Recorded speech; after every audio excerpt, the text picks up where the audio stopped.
Salut, je m'appelle Olivier de Actively Messenger et dans cette vidéo, on va faire un formulaire de vente de billets, mais avec une assignation de place. Donc, les gens vont pouvoir choisir leur place avec différents tarifs et ainsi de suite. Donc, ce que j'ai ici, c'est vraiment un drag and drop tout simple. Je mets des images et bien sûr, je vais aller chercher de l'information sur le responsable du compte. Probablement peut-être d'autres informations comme s'il y avait un repas, quel type de repas on veut, et une signature numérique avec l'acceptation des risques. Par contre, ce que je veux vraiment montrer dans cette vidéo-là, c'est comment faire une réservation, oui, et acheter un billet, mais aussi comment pouvoir choisir notre place sur un plan de salle, dans le fond. Donc, de quoi ça a l'air pour un client qui viendrait ici? C'est qu'on va rentrer ici, puis je vais appuyer sur réserver ici. Quand j'appuie sur réserver, ça l'ouvre le diagramme que j'ai créé pour aller chercher des places. Et là, je vais dire, OK, moi, je veux ces deux sièges-là.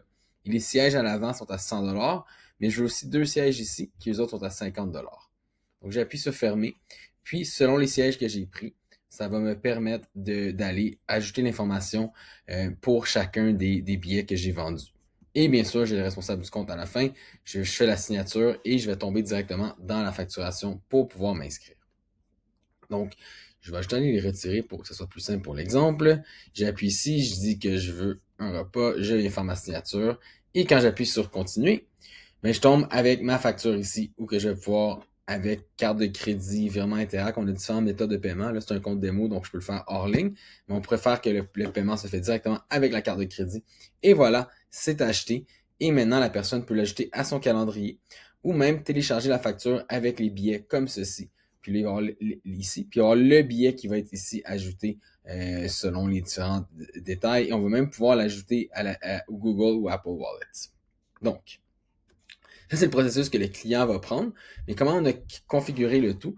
C'est quand j'arrive sur mon formulaire ici, je suis capable il y a deux choses que je vais configurer. Un, ça va être l'événement. Donc, j'ai appelé ici le gala et je vais donner un nom à mon événement, un prix affiché, puis un nombre maximal de participants qu'il peut y avoir. Je vais mettre code comptable, taxes et plein d'autres choses comme ça. Ainsi qu'un horaire. Donc, je peux avoir un horaire d'une journée, plusieurs journées, même rajouter un lieu et une période d'inscription.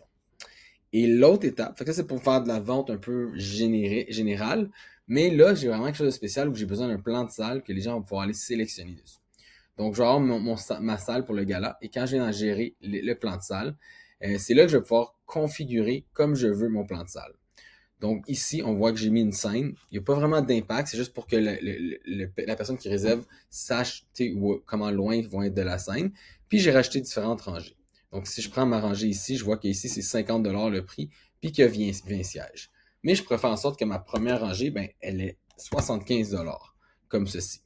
Puis je pourrais dire, OK, je vais aller rajouter un autre objet ici. Donc je pourrais aller ajouter, puis dire, ben moi je veux rajouter une rangée E. Mais au lieu d'avoir 20 sièges, il va en avoir 22 parce que c'est plus large, puis ça va être seulement 25 $ le billet. Fait que je viens l'ajouter et là, je viens la placer comme ceci. Puis après ça, si je sauvegarde, ça va changer tout mon plan de salle que les gens vont pouvoir venir sélectionner l'endroit qu'ils veulent. Il y a plein d'autres options de limiter. Attends, on peut limiter le nombre de billets. On peut juste en acheter 4 maximum. On peut rajouter des champs personnalisés pour chacun des détenteurs du billet. Et même si on veut le détenteur du billet, on peut lui offrir l'option de pouvoir transférer son billet à quelqu'un d'autre sans vous contacter. Et bien sûr, si vous avez d'autres questions que vous aimeriez avoir, vous aimeriez peut-être vendre des fleurs, de la marchandise, on est capable d'aller rajouter des items de collecte, des upsells un peu, comme des articles, des cartes cadeaux, collecte de fonds, toutes ces choses-là.